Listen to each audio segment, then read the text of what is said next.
Hello friends, Chris Cards coming at you from the great Pacific Northwest with another video. This one is about my $1,000 box of cards. Now, that is not clickbait, amigos. That is legit. $1,000 for this box of cards, and I bought it. I'm going to tell you how I bought it. I'm going to tell you about the 582 Montgomery Club. I'm going to show you their first 25 card set offering, including autograph. I'm going to, of course, show you what was in this $1,000 box of cards. And last but not least, we can talk about how dumb I am and whether this was a smart decision or not to spend this much on a box of cards. And if I wanted to, could I actually make money or make my money back off of this set? So stay tuned, guys. Without further ado, let's discuss 582 Topps Montgomery Club. November of 2018, I was on his Facebook group, and they were discussing the 582 Montgomery Club from Topps. It was a 24 to 48 hour window to register, and they would close that registration once all the spots were filled. So to me, it seemed extremely exclusive and was pretty exciting. I said, wow, for $200, you got 5 items throughout the year. You got the set with an autograph in it, so 25 card set was the first item. 2 additional sets throughout the year, 20 cards each. You had 1 additional set with an autograph, 20 to 30 cards, and the 1 sticker set, 20 cards, and 1 MLB complete set with 582 Montgomery stamps. So for $200, this seemed like a pretty good deal for me. You're going to get a lot of stuff, and I thought, worst case scenario, if I didn't like the product, I could probably sell it and at least make $200 off of it. At least get my money back, you know? So that was the whole philosophy going into. I went in there and I quickly pulled the trigger and I signed up for Topps Montgomery Club. Many of you might not have heard that because, like I said, it was not around and not advertised for very long. It was pure happenstance I even found out about it. The 582 Montgomery comes from Topps' old address in Brooklyn. The designs themselves are supposedly lost designs from back in the day that, for whatever reason, weren't used. So now they're using them. I'm not sure if I buy that gimmick or not. It doesn't really matter if it's true or not. It's cool, and the cards do look kind of old school, so I guess there might be some truth to that, I guess, or it's just a neat little selling point. Doesn't matter. So on December 3rd, I get this email from Topps stating I am eligible to purchase a $1,000 box of cards because I am a member of the 582 Montgomery Club. Wonderful. Made me feel all warm and fuzzy inside, except for the $1,000 part. So I look at the designs. There's the same checklist for each design, and I looked at the checklist, and I thought, well, this could either be really bad or this could be really good. There were some great players on there. I mean, they were all great players, but we'd have to average $200 a card for this to be worth it, and I just didn't see $200 a card in this checklist. So naturally, I purchased it immediately, without hesitation, and here it is on my table. Now, I'm recreating my reveal as I did this a couple months ago, not on camera, so this is the order I received the cards in, and came in this cute little box. There are the cards. Now, I read about people getting 6 cards, so the first thing I really did after I took them out was I counted to see how many cards I got. Ended up with 6 cards. So I was pretty stoked about that. That lowered my average. That I needed less than $200 a card to get my money back. So my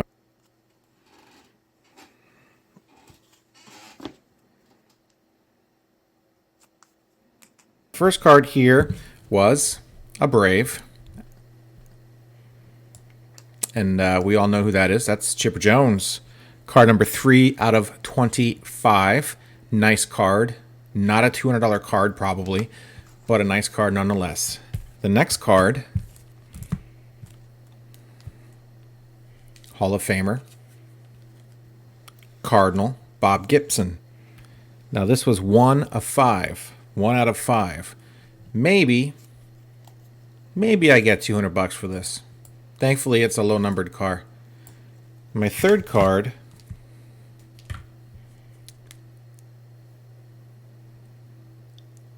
$12 of 15, Roger Clemens, the Rocket. So 3 cards so far, not too bad.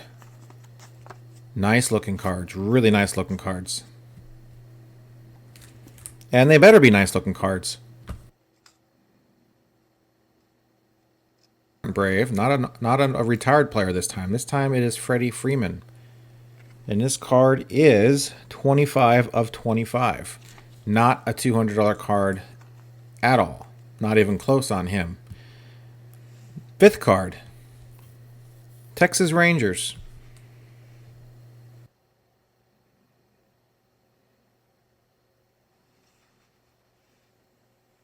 Adrian Beltre, 1 of 1. So I got one of the platinum cards. Very, very cool. Maybe worth 200. I'm going to have to wait till he gets to the Hall of Fame, though. And my last card, and the savior of the entire box, probably.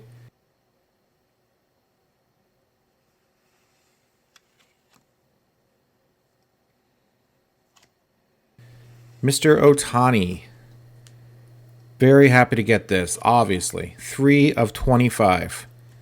Now, this is at least 200 bucks. So, my $1,000 box of cards, here it is, my friends. Judge for yourself if it was worth it or not. I mean, if that Ohtani was anybody else, not named Acuna, that might have been an upsetting box, I guess. I mean, the fact that I got Ohtani really saved it. So, a lot of money to spend. Probably won't do that ever again. Now, the chase is fun, but it's not that fun.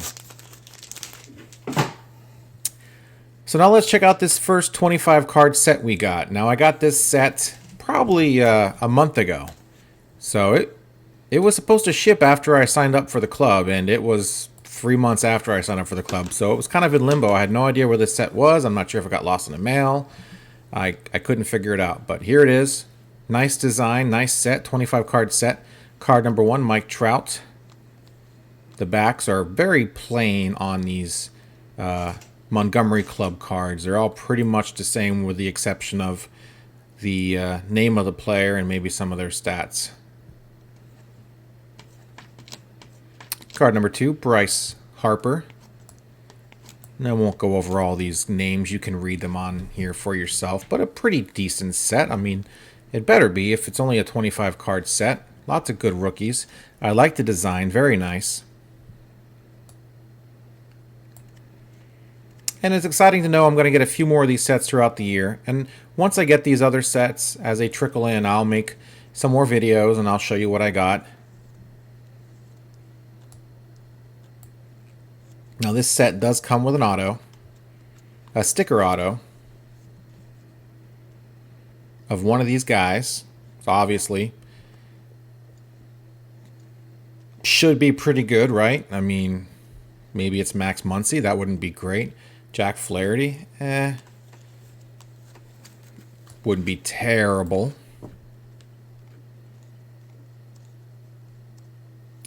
Steven Matz, Trevor Story,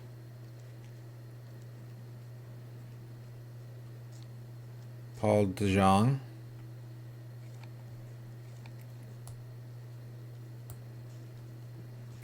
Jim Rice. There's a few Hall of Famers in here as well, so that they'll probably mix that in through the next few sets, so there's not a lot of overlap. I mean, they'll probably put Ohtani in every set, so, and Acuna probably, so. Strawberry, pretty cool. So that's the last card of the set, number 25. And here's the auto I got. The big reveal. Which one of those players did I get? There we go, Paul DeJong. So, not great. Could have been better. But not even sort of a mention of this is an authentic autograph from Paul DeJong. This is basically just his regular card with a sticker on it. Alright guys, so let's check out some eBay sold listings for these cards. I'm sorry if the photos are a bit blurry and you can't read them very well. I assure you this is just sort of proof backing up what I'm telling you. I'm not lying to you. Now, I use this website called Watch Count. Basically, what this does when a best offer is accepted, it will tell you what that best offer is. eBay really doesn't do that. If you can find out on eBay, I'm not sure how to do it, but I can find out on Watch Count real easily. So, even if it's best offer accepted, it'll tell you what the best offer is. So, this is a pretty accurate portrayal of what these cards are actually selling for. I've got a Chipper Jones here out of 25, just like mine. That sold for $135.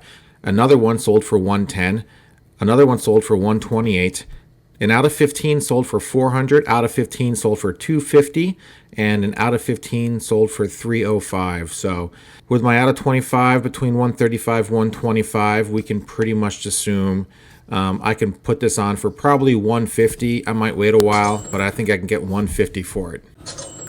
Now, you might be thinking to yourself, Chris, how can you be so sure that you're going to get $150 for that Chipper Jones card? Well, These cards are pretty scarce. There's only 56 in existence, 25 plus 15 plus 10 plus 5 plus 1. And the set was exclusive to begin with. Pretty scarce. We're not even sure how many sets were purchased. So we're not even sure if all 56 cards are in circulation. I don't think Topps just incinerated all the rest of them, but I also don't think it's a coincidence I ended up getting 6 cards when I only should have gotten 5. So let's move on to Bob Gibson here. Now I got 1 out of 5, so that's my numbered card.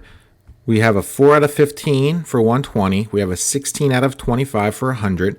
We have a 14 out of 15 for 175. We have a 1 out of 10 for 185. We have another out of 10 for 199. And this is a pretty good one. We have a 1 out of 5, which is going to be the alternate version of my card. That sold for $250. So I feel pretty confident we can get at least $200 out of this Bob Gibson card. All right, guys, let's move on to Roger Clemens. Now I've got a card of his. It's out of 15. 1 sold out of 15 for 150. 1 sold out of 10 for 300, so twice as much. And then 1 sold for 200, which was out of 25. So kind of all over the map there. I feel like I can easily get $200 for this. The out of 25 sold for 200. The out of 15 should sell for at least $200. So I feel pretty confident I'll get my $200 out of this card. All right, guys, my next card, Freddie Freeman, is out of 25, so it's the most common auto I got out of this little box. I found an out of 10 that sold for 124, another out of 10 that sold for 110, out of 15 sold for 76, and out of 5 sold for 300. So probably get between $75 and $100 for this card. Not very much. Of course, the story hasn't been written on Freddie Freeman's career yet. He could become a Hall of Famer. Who knows? And it might go up. So we're not quite sure where it's going to end at. But as of now, this card is not even close to the $200 I need to make my money back out of this box. Okay, and now we have Adrian Beltre. I have a 1 of 1 here. Probably a Hall of Famer. Probably will go up when he hits the Hall of Fame. But I found a lot of Beltre cards that sold. 6 of them total, which is more than any card I've looked up so far, which means people are getting Beltre and they're pretty much flipping him because he's not very collectible, I guess. Unless you're a huge Beltre fan, you're just flipping him. You don't really want to hold on to him. Perhaps when he becomes a Hall of Famer, his collection base will go up and more cards will be seeking out his card. So that's my hope, because I'm going to hang on to this card. There's no sense selling it because I won't get much for it. Now, and out of 25, $88 and 160. Out of 15, $86, and out of 10, $96 and $115, and out of 5, $113. Now, if you made me put a number on this card right now, I'm pretty sure I can get $200 to $300 for it pretty easily. It is a 1 out of 1. It's a platinum, different color variation, so I think I can get that, but I'm going to hang on to it for a little while longer, probably until he hits the Hall. And last, but certainly not least, is Shohei Ohtani, who is going to be out of 25. So I get an Ohtani, which probably saves this box for me. I think with this Ohtani, I can get pretty close to the grand I spent on it. I'm not talking about getting a grand for Ohtani. I'm talking about all the cards combined. So did I get my money's worth out of this box? I think I did, barely, maybe.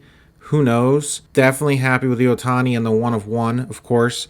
And all the other cards are fairly low serial numbers, such as the 1 of 5 of Bob Gibson. So I think I really lucked out with this box. I saw some other boxes that were pretty bad, so I think I dodged a bullet. I'm super happy with the box. I'm happy with the Ohtani.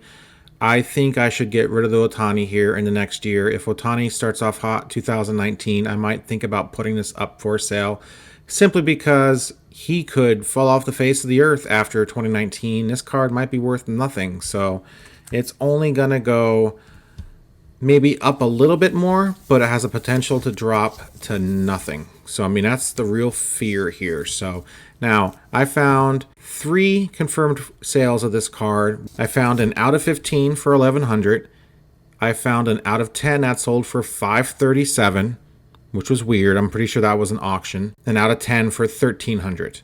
So those really high ones are probably best offers, and they probably came from someone that put a $1,500 price tag on it, and they were going to take anything over $1,000 perhaps. So good for those guys. That's exactly what I would have done too. I would not put this up for auction. Otherwise, it might end up at $537. That was a great deal on somebody. This card now is out of 25. Card number 3 out of 25. I don't think I'm getting $1,300 for it, but I think I can get $600 or $700 for it there. But as I said to you before, these cards are fairly exclusive. They're commanding a premium because the people that paid a grand to get these boxes are not going to let them go for cheap. They're not going to give them away. So, and there's enough Otani collectors out there. There's a whole world of Otani collectors out there, including those collectors in Japan that are willing to pay that for it. So if Otani gets off to a fairly hot 2019 as DH for the Angels, and hopefully he stays healthy, I will probably put this up there. I will probably do something like $1,200 or best offer, and I will probably take anything over $700. So that's pretty much how I'm going to go with this. As much as I love this card, I can't keep it. I'm not spending money I don't have, but I'm a collector, and I'm frugal, and I'm thrifty, and part of paying that $1,000 was in the back of my mind, I'm going to get a card or two in there that's going to be worth the whole box. And I didn't quite get there. I don't think there's a single card in there that'll be worth the whole box. Maybe an Otani 1 out of 5 or 1 out of 10, but out of 25 is not going to get there, but it's going to get pretty close. So I'll need to get some of that money back so I feel a little bit better about this purchase. Anyway, guys, I really appreciate you watching this video. If you made it to the very end, kudos to you. I hope you enjoyed it. I try to be as comprehensive as possible. I see a lot of people break these boxes online, and it's pretty much devoid of any commentary. You see the cards, and that's that. You're not even sure where the cards come from. You might not even know the cards exist. So I really wanted to tell the story from the beginning, the middle, and the end, and finishing off with the fact that it's a big risk. It's a big gamble. Thankfully, I think I dodged a bullet. What do you guys think? Let me know in the comments down below. Please like and subscribe to my videos if you like what you see here. And I'll talk to you guys again later. Thanks a lot for watching.